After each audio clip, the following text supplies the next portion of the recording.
Hello and welcome to what's probably about take 10 of my first video. Be delving into some book reviews. So I've got three in store for you. We'll be having two short ones. A Wasp Factory by Iain Banks and What I Talk About When I Talk About Running by Haruki Murakami. Then we've got one Big Beast, Infinite Jest by David Foster Wallace.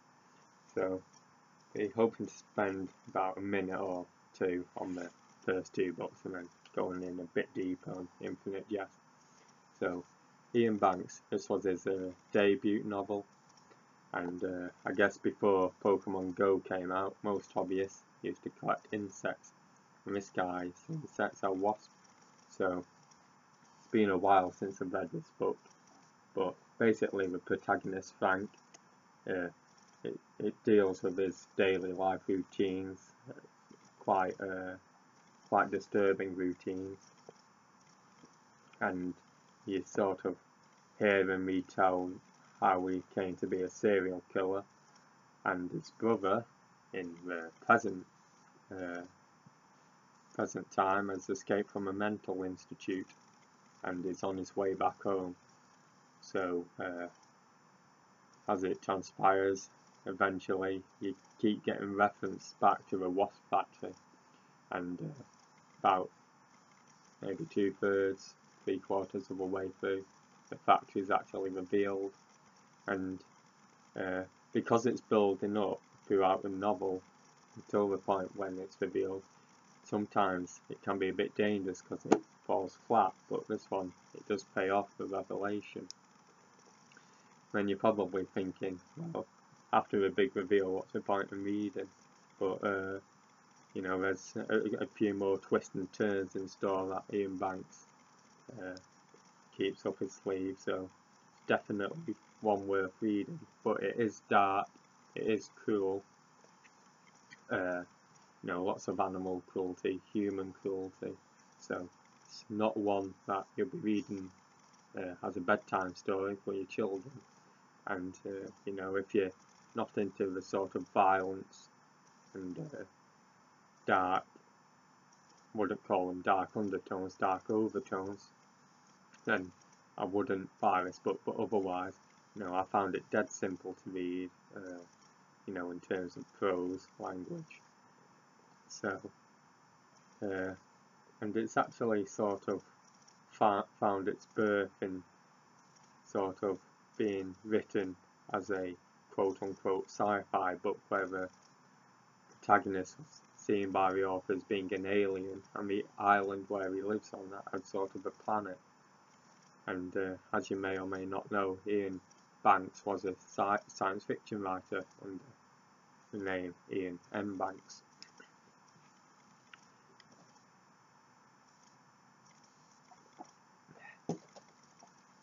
Next one, I would recommend if you fall into this nice little niche target audience of being a Murakami fan and being a fan of running, which luckily I do. So basically I read this a chapter at a time before I went out on a training run, and you know, it's not really sort of a typical training diary or how to run a marathon book or marathon training plan book. It's not really an autobiography either. Basically, it's what it says on the tin. As he writes the book over the days, he sort of links it into his life at the time, so when he ran a jazz club, when he was running in Boston, Massachusetts, how he links it into his being a novelist, so the sort of perseverance and integrity that's required. And overall, it's quite a simple book, quite a fast book. You can probably read it in a day or two if you really wanted to. And it does have sort of Murakami's typical humour in it. You know, for example, the first line in the book is, there's a saying that goes like this: "A real gentleman never discusses women he's broken up with or how much tax he's paid. Actually, this is a total lie." So it's sort of his typical humour if you've read any of his work, and that goes on through the book. Again, dead easy to read. You might not be too into it if you're not a fan of Murakami or not a fan of running.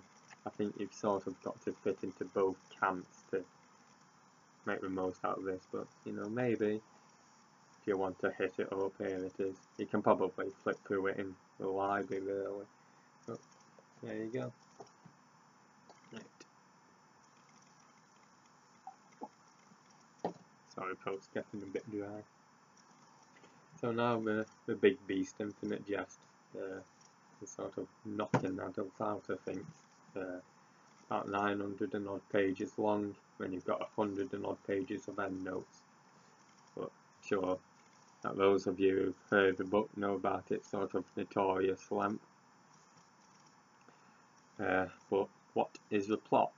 Well, that's a difficult question to answer, as I'm sure those who have read it will understand. So it's sort of based in a dystopian future. You've got sponsorship, so there's sponsorship of years, and luckily I've got the page here. So, you know, you've got year of a Whopper, year of a Tux medicated pad, all the way down to year of a U Shih Tzu, 2007 Mimetic Resolution Cartridge View Motherboard, easy to install update for Infernitron Flash and Tele's TP systems for home, office or mobile sick.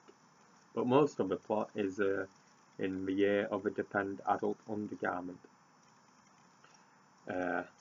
And it concerns an America that's made up of the United States of America, Canada and Mexico, which forms the Organization of North American Nations.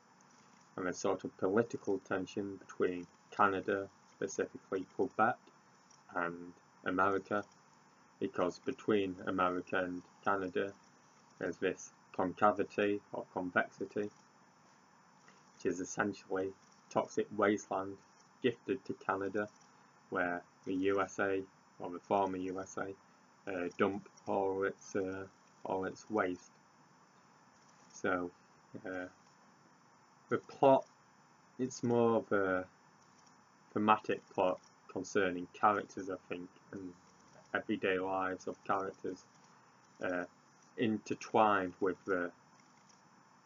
and interlinked, I guess, with this particular film cartridge called Infinite Jest, which is so addictive and so engrossing that if you happen to watch it, you'll just become catatonic, because you're just constantly watching this film cartridge, and eventually it leads to either death through malnourishment or dehydration, or I suppose living a sort of senseless robotic life, just constantly yearning to re-watch this film. As I say, it's mainly thematic. Most of the action takes place at a tennis academy, Enfield Tennis Academy, or a rehabilitation house, I forget what it's called now, but for substance abuse or alcohol abuse, from those recovering from it. And your two main characters, if you can call them that, are Hal Incandenza and Don Gately. As I mentioned before, it's mainly a thematic book, and the main theme to me is sort of addiction. That's the one that jumps out. Addiction of sport and competitiveness, substance abuse, or substance addiction should I say, beauty and looks, media consumption, you know, relationships between family members, between friends and rivals, between other addicts and former addicts, and I suppose in a way it's sort of how addiction can make you empty and robotic. So for example, I think Hal and Don parallel each other quite nicely, because Hal is a genius. He smokes weed in secret, he's obviously a tennis prodigy and expected to justify his seed to his, not only himself but his family and his coaches and teachers. So through it all, he's sort of devoid of feeling and feeling robotic, I guess, emotionless. Whereas Don Gately, he starts out as sort of a bad guy, bumbling burglar, I guess. Not so much bumbling, he's proficient at burgling, but through a series of events, he ends up trying to rehabilitate himself and actually rehabilitating himself. And just find out that through his character growth as he sort of gets to grips with Alcoholics Anonymous and the dogma and cliches that surround it, and coming to terms with his own life, and rather growing as a character. And I've read in various places that, you know, you can take out the Don Gately specific chapters and just have a good recovery story.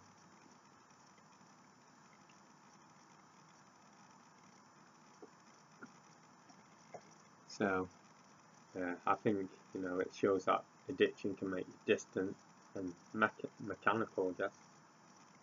Whereas getting over the addiction, you know, you sort of unveil yourself to human emotions, and that's particularly pertinent to the end of the book or the beginning of the book chronologically.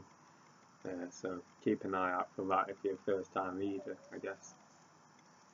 One of the other themes that sort of jumps out to me was the sort of you know, living life to your full through simplicity. And the most optimistic character is sort of mentally deficient, I guess, simple. He's physically malformed in various deformities, but he's also the happiest character, or one of the happiest characters. He's also sort of a guru who licks sweat for whatever reason, who seems quite content. And Don Gately himself, he seems to be in a better place throughout the book, throughout his recovery, than he was when he's properly addicted. And I don't think this is a book that's sort of saying, you know, say no to drugs. I think it's saying no to the notion of getting so involved with something that you sort of miss out on the larger notions of life. And I think that's summed up best in the film cartridge, Infinite Jest, which is so addictive that you do literally become an empty husk. But other readers may disagree, and you know, there are probably many more themes that people pick up on. I know some pick up on the Hamlet references, which I've never read, to be honest, Hamlet, so, you know, all that went, which most of it does anyway, but, you know, there's probably quite a few literary references throughout this book, which I've missed, and, you know, other people may come up with other themes. I think relationships are probably another good theme, you know, parent and child, lovers, but that still links into addiction in some way, but, you know, other people can probably extrapolate much more than I can. The style of a book, well, as you know, it's long. Some may call it long-winded. I got through it all that night. I thought, you know, it wasn't a typical page turner, but I was constantly compulsed to keep reading on and on. So I think it took just over 2 weeks, 2.5 weeks to read it. But it's a fragmented book, and I think the best way to describe it is like a jigsaw puzzle. You're gradually getting more pieces of the jigsaw as you go through the book to piece together the plot, the themes, the characters, their relationships, but also most of the pieces of the jigsaw happen to be missing, so you've got to put a lot of the pieces together yourself to get the picture from just sort of your own interpretations and your own analysis.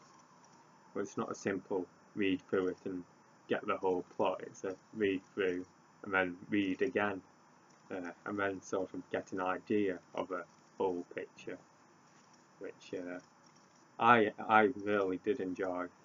But some people, it's sort of the opposite of the Wasp Factory, which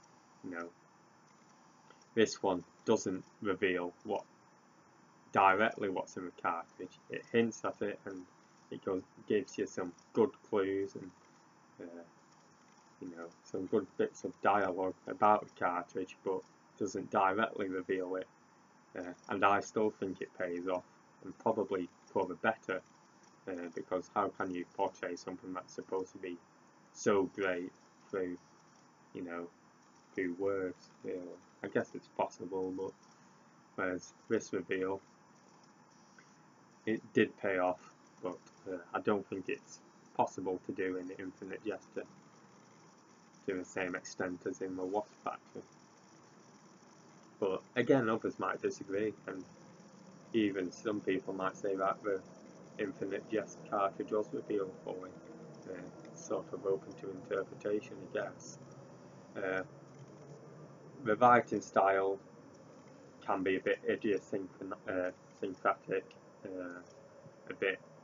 There's lots of acronyms and lots of difficult words where it's one of those where I've got the dictionary next to me to read one line and then turn the page or Google, whatever. So it can be a bit of a toughie. I mean, it's not that difficult, to be honest. I'm probably over exaggerating, but you may have to Google a couple of words per chapter, and it does take a while to get used to the acronyms, like ONAN, ONAN, OUS, which is the unspecified services, AFR, which are wheelchair assassins,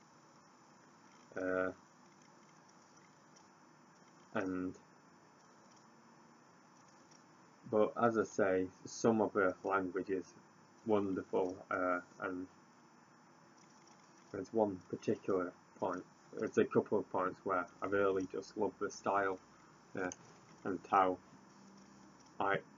very early on there's this drug addict who comes into, not prominence, but comes into the story a bit later on, but he's got a great section. It's about maybe 17, 18 pages in. Couldn't find it just flicking through, but it goes on to his sort of anxiety whilst he's waiting for some marijuana to be dropped off, and it's actually mentioned in one of the forewords. That's what drew my attention to it, and that I really liked. There's a section where this transvestite becomes so destitute that he's forced to withdraw, and the sort of bits of prose that follow him about as he's gone through these what's it called, withdrawal symptoms. I thought that was very good, and the philosophical stuff. There's a great debate on the form of liberty by a US service, Secret Service person, Steeply, and a Canadian Secret Service assassin, Murakami. So they have a great discourse throughout the book. So what's there to like about this book for the average reader, I guess? Well, if you like your complex styles, if you like your complex substance, I guess this will probably be a good book for you.